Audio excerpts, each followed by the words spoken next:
Hiring is a lonely business. Posting jobs, sifting through resumes, interviews with unqualified applicants, being ghosted. What if you could link with dozens of qualified candidates who are ready to work right now with just one connection? We're Express Employment Professionals, your full-service workforce solution. Every day, Express recruits qualified candidates in your area. So when it's time to hire, they have the talent you need ready to go to work. With more than 40 years in the staffing business and more than 860 locally owned and operated offices, Express helps thousands of companies find great people each year. And they can help you, too. Don't go it alone. Go to expresspros.com. One connection, great candidates, problem solved. expresspros.com, the workforce you need when you need them. That's Express Employment Professionals. Find us at expresspros.com.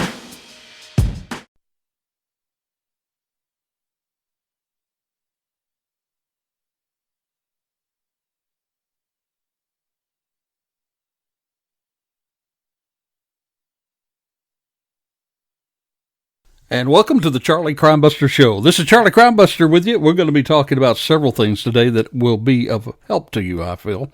One thing is kind of unique that's happening out there. I say unique. I believe you read about it many times, very, very often. More often than you realize, probably. But you don't really think about it. And that's what is called murder by suicide. In other words, murder-suicide. A guy takes somebody else's life, he or she takes somebody else's life, and then they take their own life. You see that with families a lot. People will kill their spouse and then they'll kill their children. Terrible. Yes, terrible. You see it in mass shootings. People go out what they call in a blaze of glory. You and I both know it's not a blaze of glory. It's a terrible, terrible situation, but it often happens. But what you may not realize is that there are certain triggers sometimes that you can look at in somebody's life and almost predict that they're getting ready to go over the edge. And we're going to be talking about that. So if you know somebody who's involved in a domestic violence situation, be sure and get them to the podcast. This could be something that would help them. Could be something that might save their life. So keep that in mind as we get into that. Also on today's program, we're going to be talking about our crazy crooks that we do all the time on the Charlie Crimebuster Show. A little different slight to it because we not just tell you stories to entertain you, and they are quite entertaining, but we also give you kind of an edge to it where we try to teach you something from it. So in other words, we give you a crazy crook, but we show you how to be a smart citizen in relating to the crazy crook story. So we're going to be doing that. And by the way, believe it or not, Natalie Holloway's back in the news. Thought that was just about over with, didn't you? Not really. There's something quite interesting that's come up. I'll let you be the judge about whether it's credible or not, but it's back in the news as well. And then as often we do on the program, we'll have some cyber crime information for you to try to keep you safe online. So buckle up your seatbelt. We're going to be talking about murder, suicide, crazy crooks, cyber crime, and a whole lot more right here on the Charlie Crimebuster Show. So hang on. The Pierce County Sheriff's Department, this is their tweet. Triple homicide-suicide in the 5700 block of 209th Street East. Deceased are two toddlers under 5 years old and their mother. Suspect is a father who committed suicide after calling 911 and saying he was responsible for homicides. Now, the Sheriff's Department said they were actually transitioning from the SWAT operations to investigations. That's the story I read this week that kind of got me thinking in this area of murder-suicide, and we're going to be covering that and a whole lot more on today's program, as we said.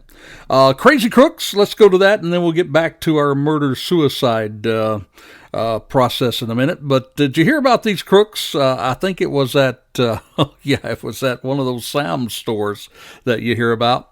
It was kind of interesting because once you began to look at it, you found some things that was pretty unique about this particular crazy crook. The unique part was that it was quite predictable.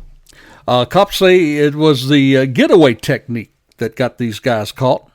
They responded to a Seattle store where a loss prevention officer said that they had recognized some people who had been there before and had been involved in shoplifting, several shoplifting suspects. Now, this is according to the Seattle Police Department. Now, following the call, police said they arrived to the store to find a black Toyota backed up to a set of emergency doors. Now, of course, the officers responded. They brought their own vehicle in, and they blocked in the Toyota to keep it from leaving. And then they began to talk to an occupant of the vehicle who was 18 years of age and female. Now, as they were interviewing this woman, the officers were standing there, and they could hear somebody trying to get out the doors, trying to open the doors in the back of the store there. Moments later, well, those doors opened, and those thieves burst right through, carrying armloads. What? You got it right. They had their arms full of stolen laptops and vacuums, and there they found a group of officers standing there waiting for them. Now, the police say the suspects, which was a 30-year-old man and a 21-year-old woman, were carrying stolen computers and vacuum cleaners. Now, they detained the suspects, and they also found that this same group was suspected of stealing similar amount of merchandise from another Costco, actually a Costco store, earlier that day. Well, the male suspect was also carrying a knife, and he booked him into the King County Jail for investigation. So you see, what got these guys caught was the fact that they were very predictable. They already knew that these guys, the way they would steal things, they'd go out the back door, they'd have a car waiting. So they did the same old thing. Now, let me tell you what we can learn from this crazy crook. These guys are crazy because they got caught because they were too predictable. Well, the fact is, many of the bad guys are predictable. That's why I currently urge you, and always urge you, and you hear it often, folks, lock up your cars, because thieves will tell you, these guys will tell you, when they're going around at night looking for something to steal in a car, they don't break windows and all that sort of thing and have car alarms go out. They look for automobiles that are left unlocked. Steal a car? Even Ted Bundy, if you read anything about him, the way that he got around, he would just keep looking at cars till he found somebody that left their keys in the cars. So, you know, it's pretty predictable that thieves will get there with the less resistance. So that if you don't lock your car up and you leave your keys in your car, then, friend, you're really wide open to be susceptible to theft. So news you can use. I hope you'll take that to heart and that you'll learn something by it, and it'll help you to be a safer citizen. By the way, have you heard the name John Christopher? John Christopher.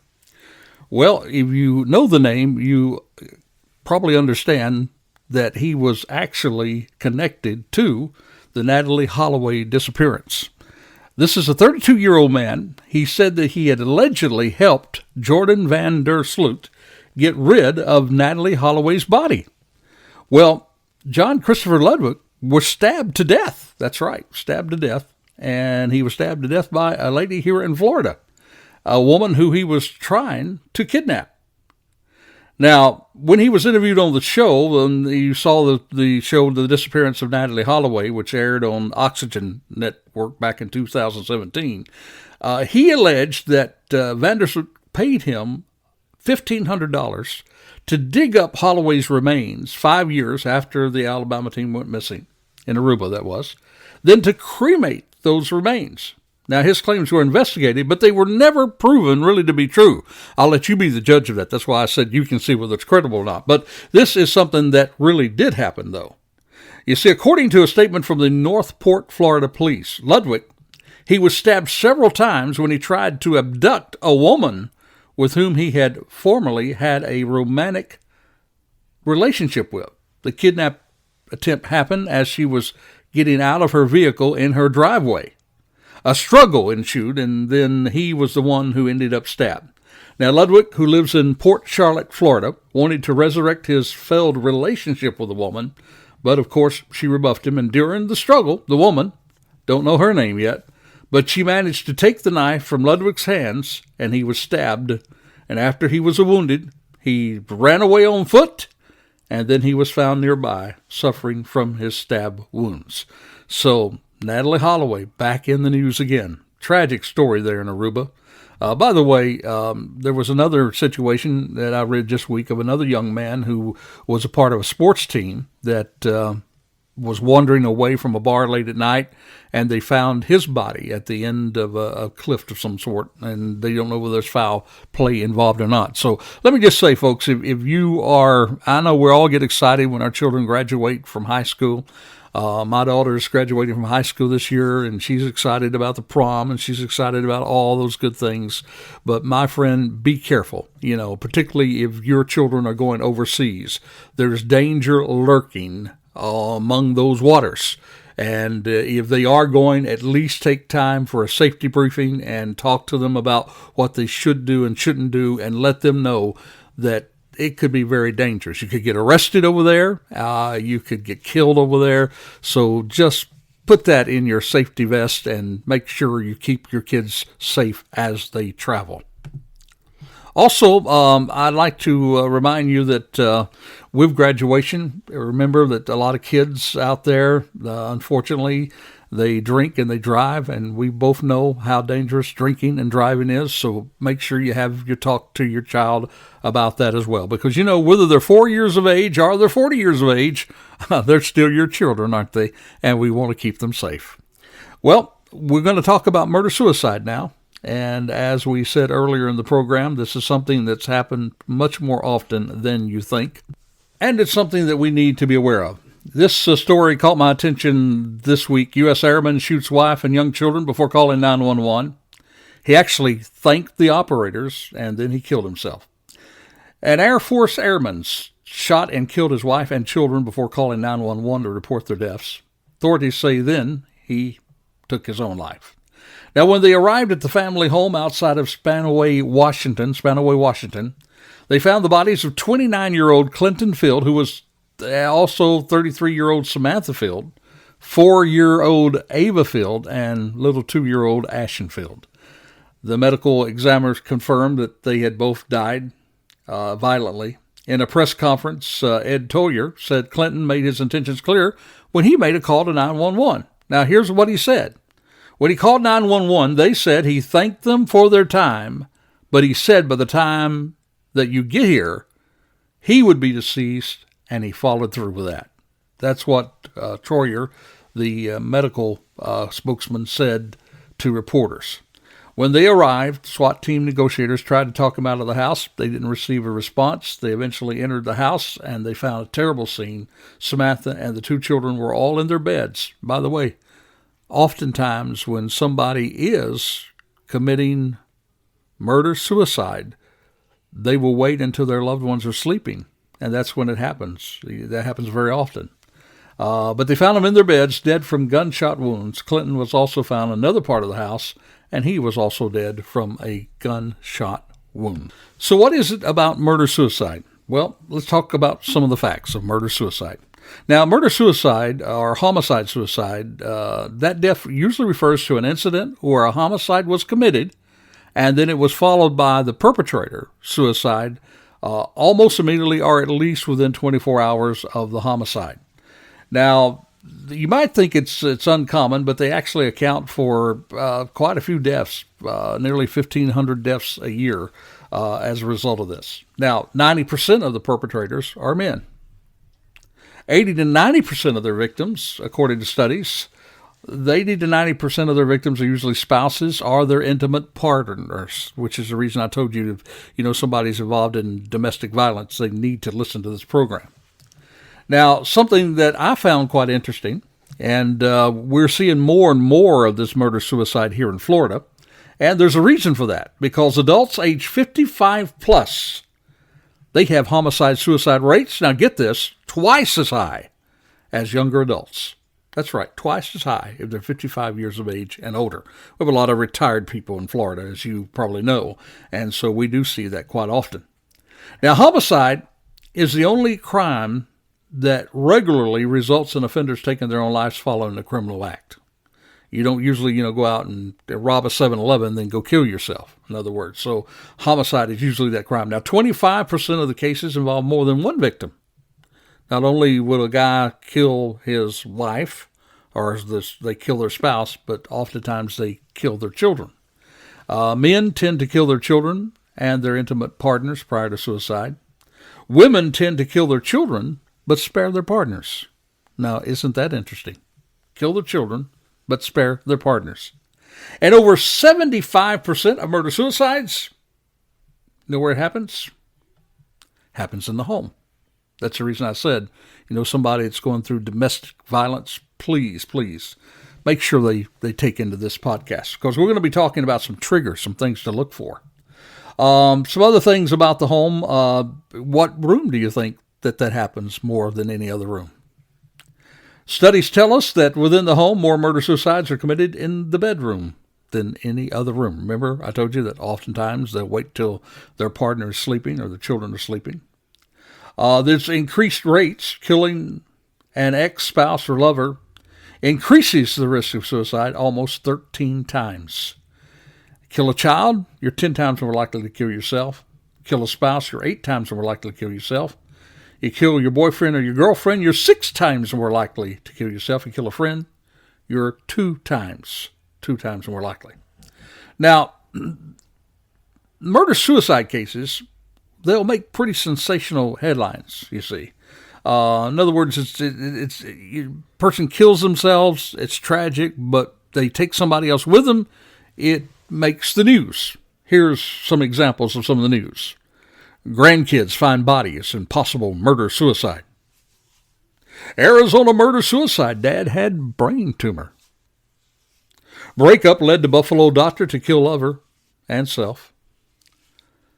And then here in Florida, the sad headlines, Florida mom kills kids, shoots 4 children, turns gun on herself. Now, we all want to ask that question, why? Why does that happen?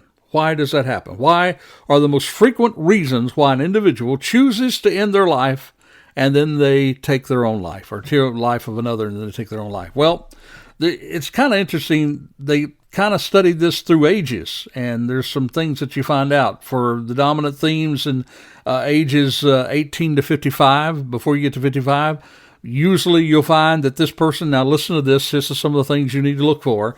Murder-suicide, usually there's a frustrated person. It's turbulent times. It's intimate. It's usually in a long-term personal relationship. Maybe, he or she very strong about the relationship, and there's anger and love involved in all that. That's why I said this domestic violence is so important, not to take that seriously.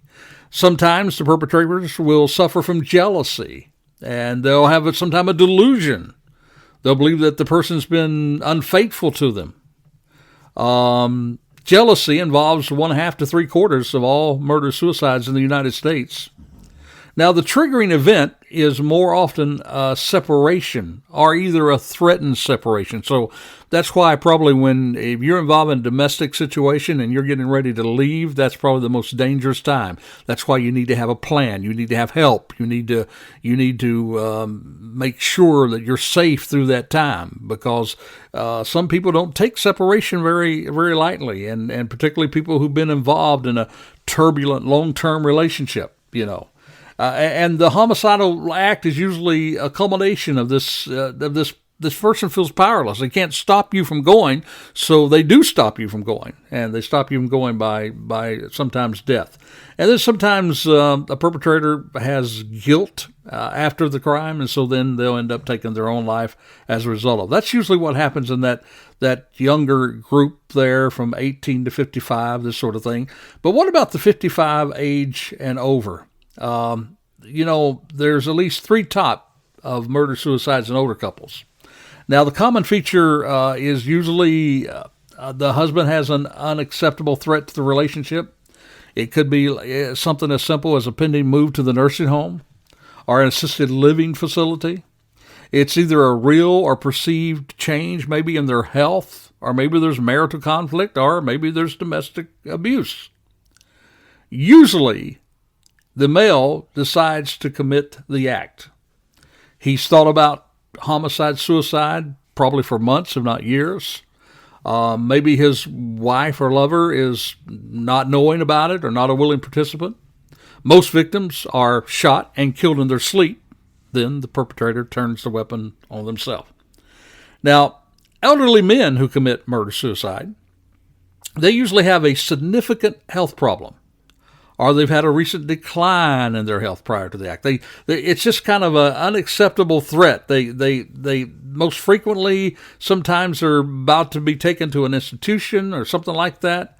50% of spousal homicide, suicides in the elderly are dependent and protective in nature.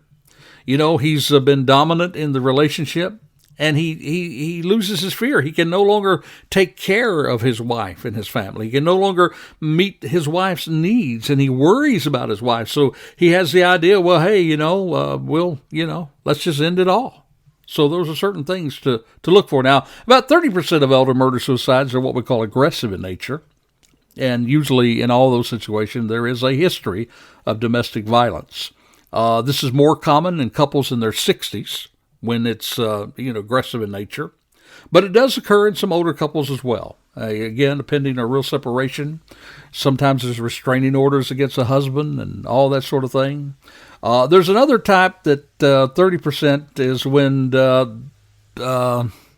and I know that you've seen this happen, and it's kind of sad. And 20% of couples, it's when there's an extreme interdependency upon them. And sometimes both parties are a part of that pact to commit suicide, that type of thing as well. So those are some triggers that you need to look at.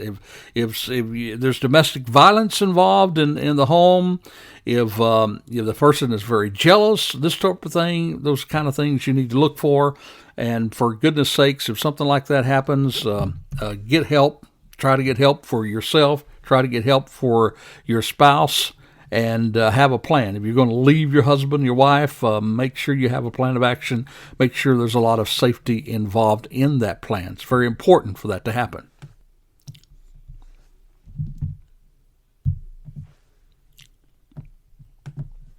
Now, if you're dealing with somebody like this, it's very important for you to talk to them. In other words, don't be afraid to ask if the person has thoughts about homicide, suicide. You're not going to be giving them any new ideas, because if they have thoughts, they've already thought about it. So don't worry about that. There are some specific questions that we were taught in law enforcement that we might ask people in times like this. And you might say if it's somebody have you ever thought that if you killed both of you, that all your problems would be over? Just ask them that question. Have you ever wondered if it would be better for both of you just to get life over with? You say, why would I ask them that? Be better to ask them that and get an answer so you know what you're dealing with than to wait and read it in the paper the next day, or rather hear it on the radio or hear it on the television or see it online, right? So don't be afraid to ask that. Another one you could ask, I know that you love your husband or your wife. I know you love them, but does that include helping them to avoid a painful death? And then another question, have you ever discussed ending your lives together? Don't be afraid to ask those questions, because again, you're not going to give them anything to think about. They've already thought about it if they have. So don't be afraid to get involved. And once you do that, if you find that, then there's help out there. Call your mental health line, call the authorities, get help whatsoever. Again, I think we're learning more and more that if we see something, we need to say something. And that's certainly true in murder-suicide, or maybe you are suspicious of someone, or you think that that's happening. You've seen these signs. You're afraid for your daughter who's going through a separation. So don't be afraid to get engaged. Because, friend, your engagement just might save their life, and that's very important. Don't you agree? All right, so take that with you. Be sure if you know somebody who's going through domestic violence, get them to listen to this particular podcast. It'll be help to them. All right, cybercrime. Let's talk about cybercrime for just a moment. 30 minutes, just 30 minutes. Yep, 30 minutes. That's the time it took a team of researchers from the university in Israel, Ben Gurion University in Israel, to access security cameras, baby monitors, doorbells, thermostats, and other Internet of Things not so smart devices. Now, here's the interesting thing. Did not require any special hacking technique. They say anybody can do it. The only tools you need is at least one finger. Take that one finger, type the brand and model of whatever device you want to hack, connect it to a web browser, put that information into a Google search box, and within a few minutes, you're bound to find some site or a forum post somewhere that will tell you how to enter into that device using the manufacturer's default administration username or password. You see, my friend, any pedophile, thief, ex-spouse, or even a regular peeping Tom could get this information, and they could gain access to those devices installed in your own home. We all know the government or a criminal organization could also use these user password combos to control the devices. Some pretty frightening things there. So, what you can do about it is just make sure, folks, you do change that password often, and that you don't just put your birthday in and all that sort of thing. I know that sometimes we get lazy about those things, but it's so easy today for people to get hacked, and it's something you need to guard against. So make sure that you're working on that as well. Well, we're going to be introducing a brand new part of the program now. It's what we call the Courageous Citizen part, and I'm excited about sharing with you about our Courageous Citizen on this program. So we're going to end today's program with our Courageous Citizen that we're going to look at. A guy by the name of Nick Melly. He's 22 years of age, and he was at the Clackamas Town Center with a friend and her baby when a masked man opened fire in the town center. He says, I heard 3 shots, turned and looked at Casey, and I said, are you serious? The friend and the baby, they both hit the floor. Melly, Nick, who had a concealed carry permit, positioned himself behind a pillar. He was working on his rifle, Nick said. He kept pulling the charging handle and hitting the side. Now, the break in the gunfire allowed Nick to pull his own gun, and he never took his eyes off the shooter. He took cover near a store there. He didn't even have to pull the trigger, and he stands by that decision, by the way. He said, I'm not beating myself up because I didn't shoot him. I know that after he saw me, the last shot he fired was the one he used on himself. So here's a man who was ready to take the guy out. The guy turned, killed himself. Remember, we talked about murder-suicide. But Nick was there.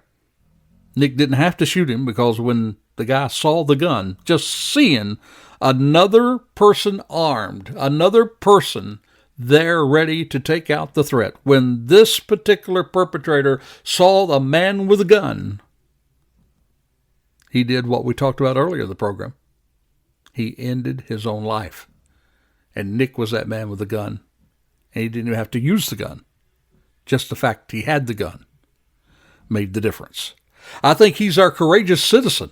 He's a courageous citizen because we don't want a bunch of armed people out there just shooting at random and shooting up stores and all that sort of thing. But we do want armed citizens who are trained and can shoot if they have to shoot, but only as last resort to save their life or other life. So to Nick, we're going to say to you, you are our courageous citizen of the week. Nick Melly, courageous citizen.